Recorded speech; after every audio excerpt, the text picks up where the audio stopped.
Okay, tonight we start reading Ramose, Prince in Exile by Carol Wilkinson. Let's have a look here. Prince in Exile. Ooh. Chapter 1, Pharaoh's Heir. The boy was standing on a dry, rocky hill. He looked around. There wasn't a blade of anything growing. Please don't do that, Jessie. He looked down at himself.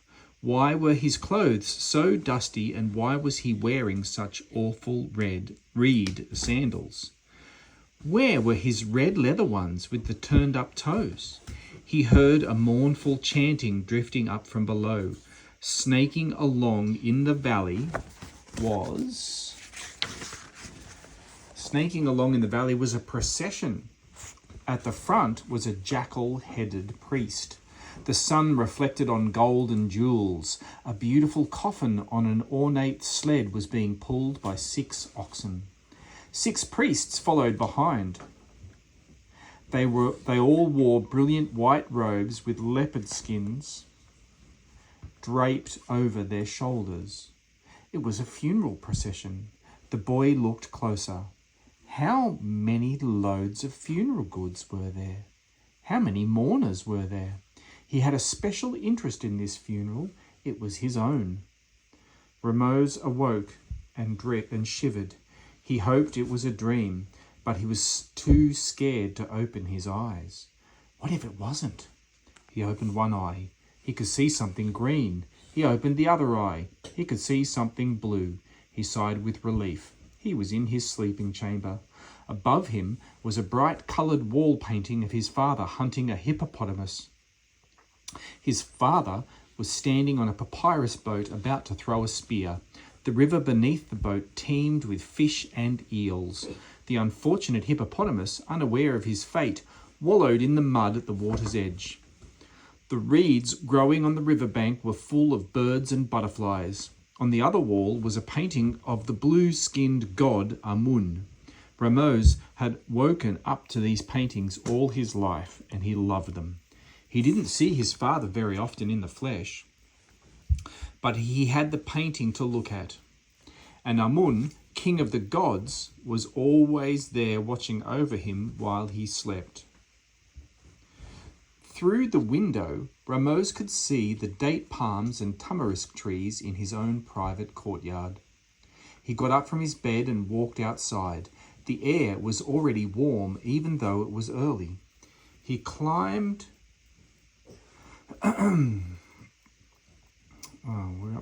He climbed up the stone stairs to the roof. The white-walled palace building spread in front of him. Ramose breathed in deeply. A familiar smell filled his nostrils, the damp, slightly rotting smell of the fields to the east, where all the palace food was grown. But beyond the palace walls, beyond the gardens, was the silver glittering strip of the Nile. On the other side of the river was the sprawling city of Thebes, and to the north the temple complex with towering obelisks and colourful pennants fluttering from gold-tipped flagpoles. Ramose climbed back down again. 2 servants were waiting to dress him in a clean white kilt and tunic, both made of fine linen. They brought him fresh bread, sweet cake filled with dried plums, and pomegranate juice for his breakfast. He sat down on an elegant chair with legs that ended in carved lion's feet. He chewed on the bread while the servants put on his sandals. "Not those," he said, kicking away the brown sandals the servant was putting on his feet.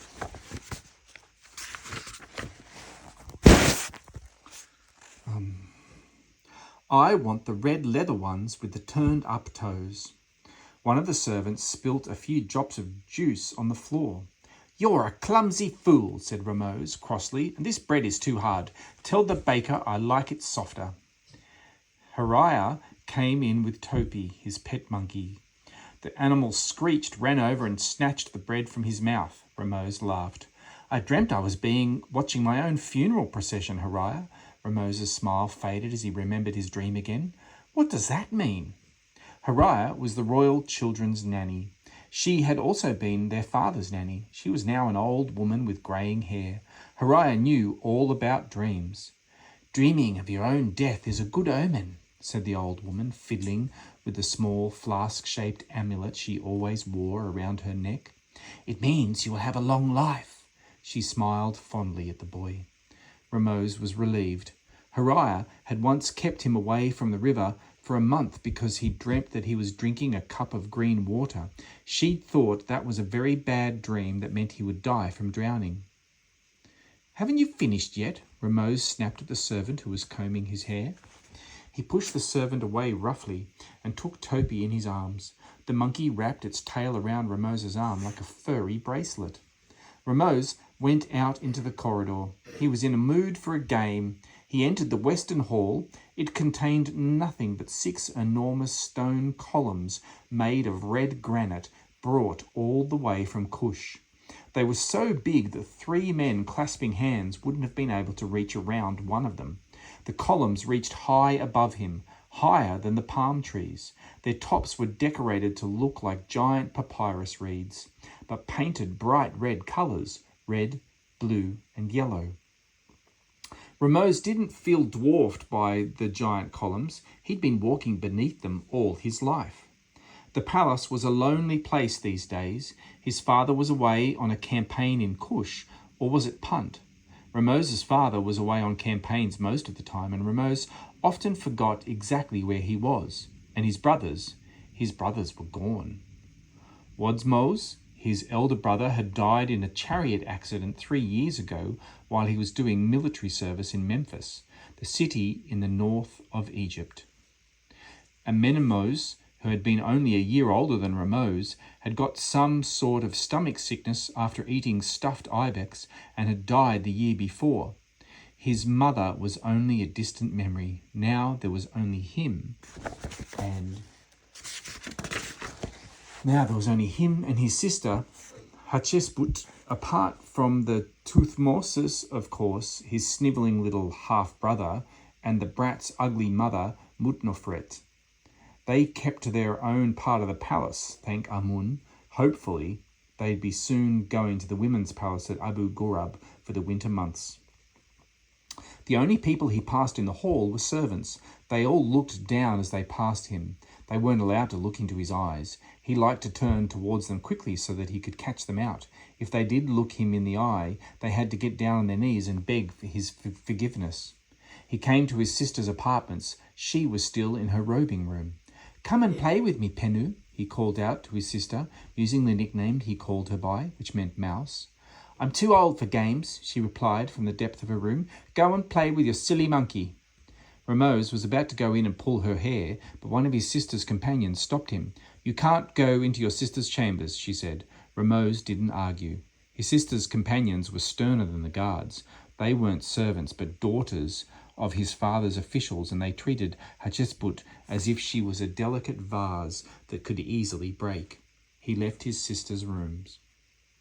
By the time he reached the Eastern Hall, Ramose would have welcomed any company, anyone to talk to, anyone except Vizier Versu, whom he saw walking towards him. Ramose quickly ducked behind a column. Versu was the most important man in Egypt after the pharaoh. Ramose didn't like him. He was tall and thin with bony hands that felt like large insects when they touched you. He had a thin-lipped mouth full of small, sharp teeth. The vizier reminded Ramose of a crocodile. He usually sat quietly in the background, but he could turn dangerous at the blink of an eye. "Good morning," he said in a deep, growling voice. Ramose jumped. Versu had come up behind him. Ramose sometimes thought that the vizier had eyes that could see through stone.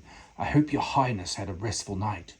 His thin mouth smiled, but his eyes held a different message. They told Ramose that the vizier didn't really wish that he'd had a restful night at all. It was almost as if he knew about his nightmare.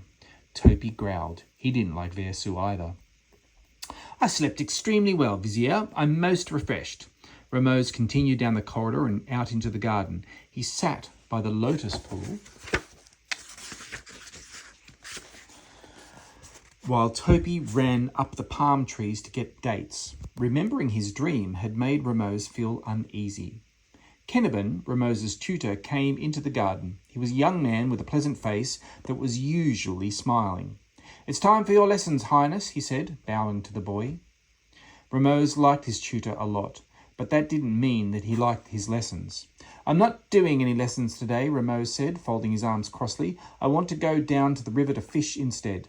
"Your lessons are important, Prince Ramose," said Caliban patiently. "Why? They're dull. Pharaoh's heir must be wise." Ramose still wasn't used to the idea that he would be Pharaoh one day. When he was young, it had always been his brothers who had to shoulder that burden. He had been free to play with the other palace boys, the sons of his father's officials. Now that both his brothers were dead, the burden was his. "I don't need to be able to read and write. I just need to learn to hunt and command an army like my father," Ramose complained. "You know, I'll have hundreds of scribes to do all the reading and writing for me." "It would never do for your scribes to be more knowledgeable than you, Highness," Caliban replied. "Even the vizier should not be more scholarly than the pharaoh." Ramose didn't mind about the scribes, but he definitely wanted to be smarter than Versu. Caliban knew he'd won the argument. He smiled and walked towards the schoolroom. Ramose followed him. Where are we? Chapter 2. The Schoolroom. Prince Ramose was a clever boy. He could read the hieroglyphs that were only used for writing on the walls of tombs and temples. He could also read the cursive handwriting that the scribes used for keeping records. He could add up numbers in his head without writing them down. The prince also had a good knowledge of the history of Egypt. He knew the names of all the pharaohs going back to the beginning of time. There was one thing Ramose wasn't good at, though, and that was writing. He knew all the words, but when he wrote them down on a papyrus, no one could read them. His writing was untidy, and the lines of script wandered up and down the scroll, like beetle trails in the sand. He could never get the right amount of ink on his reed pen. There was either too much and the letters merged into fat, inky blobs, or there wasn't enough, and they were thin and too pale to read. Caliban tried to encourage him to practice every day. Ramose sat on the floor with his kilt stretched over his crossed knees to make a writing surface.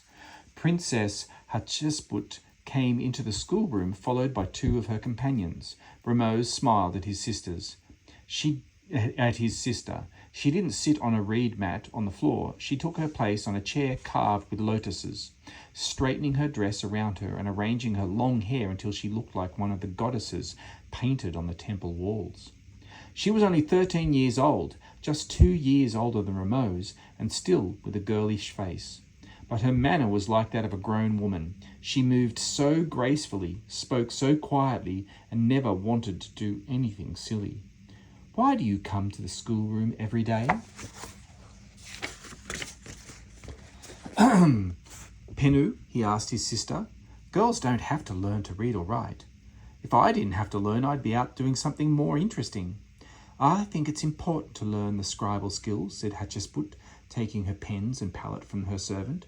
"I will be married one day, and my husband will be pleased to have a wife who can help him with his business affairs." Caliban gave them both a well-worn papyrus to copy. "Not this one again," grumbled Ramose. "I've written this out at least 50 times. It was a text about the benefits of being a scribe, how easy the work was compared to being a farmer or a labourer, how a scribe didn't get calluses on his hands. Ramose was still grumbling. "I'm never going to be a scribe. Why do I care whether they have to work hard or not?" Hatshepsut didn't complain. Ramose opened his brush container. It was made of carved ebony with a pattern inlaid in gold, ivory, and turquoise. He pulled out a reed and chewed the end to make a brush. He spat out threads of reed. It was a disagreeable thing to have to do. His sister got her servants to prepare her brushes. He'd have to remember to do the same. Caliban brought him a bowl of water. Ramose dipped his brush into the water and then rubbed it on the ink block on his palette. He started to write. "Wait, Highness," said Caliban. "First you must say a prayer to Thoth, god of writing, and sprinkle water in offering to him." "That's what scribes have to do," complained Ramose. "I'm not a scribe." Hatshepsut was muttering the prayer and sprinkling a few drops of water on her papyrus. She started to copy out the lesson. She wrote in beautiful, even script, in perfect arrow-straight lines. Ramose dipped his fingers in the water and dribbled too much water on his scroll. He wiped it off with his kilt and started writing. After they had both copied the text, Keneben dipped his reed pen into his red ink, ready to correct their work. On Ramose's papyrus, he crossed out words on every line, rewriting them in red in the margin. "There is some improvement, Highness." Ramose knew Keneben was lying. "Perhaps you might like to write out some of the words again." He was only a tutor, and he couldn't actually tell the future pharaoh that he had terrible handwriting. Keneben turned to Hatshepsut's papyrus. His red pen hung above her scroll as he read it. "Not a single mistake, Princess," he said, putting down his pen unused. "And every word is perfectly formed, as always. Your writing is beautiful to behold." Hatshepsut smiled at the tutor, and he bowed to her as if she was the one complimenting him. Ramose yawned. "I'm bored with lessons." "You haven't practiced reading hieroglyphs yet, Your Highness," said Keneben. Ramose groaned as Keneben unrolled a scroll that was at least 5 cubits long and covered in word pictures. "The hieroglyphs are beautifully drawn, Keneben," Hatshepsut said. Keneben blushed. "You are very kind, Princess." "I'll begin reading the scroll," she said. The text was about a battle fought by a pharaoh from an earlier dynasty. Hatshepsut read well, and Ramose was soon following the story and wanting to have a turn at reading. "It's a lot more interesting than the text about scribes," he said. Eventually, though, Ramose got bored with that as well. He uncrossed his stiff legs and stood up.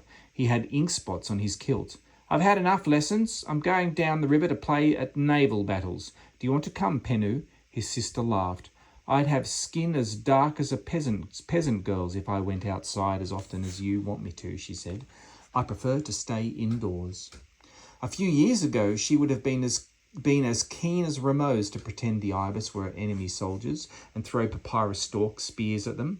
Now she thought Ramose's games were childish. She spent all of her time with her women companions, who rubbed her pale skin with perfumed oils, tied ornaments in her hair, and painted her eyelids green.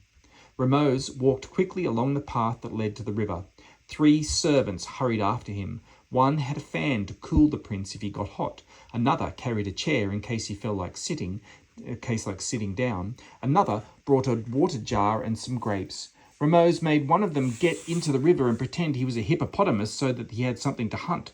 The servant did as he was told, even though crocodiles had occasionally been seen in that part of the river. Ramose was bored with the game after 10 minutes. Not so long ago, games like that had occupied him for hours. He sank down on the lion-footed chair and sighed. Games weren't any fun when you played alone, or else he was just getting too old for games. The thought depressed him. He stood up to throw grapes at a passing flock of ducks and slipped in the soft mud at the river's edge. Now there were mud stains as well as ink spots on his kilt. He thought he saw one of the servants smirk to himself. Ramose felt a flash of anger. "I'm tired," he said. "You can carry me back to the palace." 2 of the servants lifted him on the chair and carried him along the path. He made them go the long way, through the pomegranate grove and around the vegetable gardens. That would teach them to laugh at him. Hariah was waiting for him when they returned to the palace. "It's past time for your midday meal, Prince," she said. Ramose realized that he was very hungry. He took the old woman's hand. "I feel like a pelican egg, Hariah," he said. "I'll send to the kitchens for one immediately." Hariah and Keneben sat on reed mats on the floor. They would only eat when their prince had finished. Ramose sat down on a stool. A servant girl placed plates of food next to him on a low table. "I'll have a little gazelle meat and bread while I wait for the pelican egg," he said. Hariah held the plates up to him. He picked up the food with his fingers. "Where's Topi?" he said, raising his meat to his mouth. Hariah suddenly screamed. Keneben leapt to his feet and launched himself at Ramose. He slapped the boy's hand away from his mouth just as he was about to eat the gazelle meat. Ramose looked at his tutor in amazement. "What do you think you're doing?" he demanded angrily. Hariah was trembling. Her bony finger was pointing at a lump on the floor. Ramose looked closer. The lump was brown and furry. It was Topi. The boy fell to his knees next to his pet. "What's wrong with him?" He picked up the animal's limp body. The monkey's tongue was lolling out of its mouth. "He's dead. Topi's dead." He looked around at his tutor and his nanny for explanation. They were both grim-faced. Hariah took the amulet from around her neck and handed it to Kenabin. He broke a seal from the top. The amulet was actually a small flask. Kenabin grabbed hold of Ramose roughly. "What are you doing? I'll call the guards." The tutor's mouth was severe. He didn't answer. His eyes had a fierce, determined look that Ramose didn't recognize. Ramose was afraid for his life. Kenabin forced the neck of the flask to Ramose's lips and tipped the contents into his mouth. He grabbed the boy's hair and pulled his head back so that he had no choice but to swallow. Ramose was surprised at the strength in his tutor's hands. He felt the bitter tasting liquid run down his throat. He broke out of Kenabin's hold and got to his feet. Ramose's legs felt strange. They crumpled beneath him. The room was spinning. Hariah was wailing. He could hear the birds in the courtyard calling. The sounds grew further and further away. The faces of his tutor and his nanny grew smaller. He opened his mouth to ask them what they had done to him. Then the floor came up and slapped him in the face.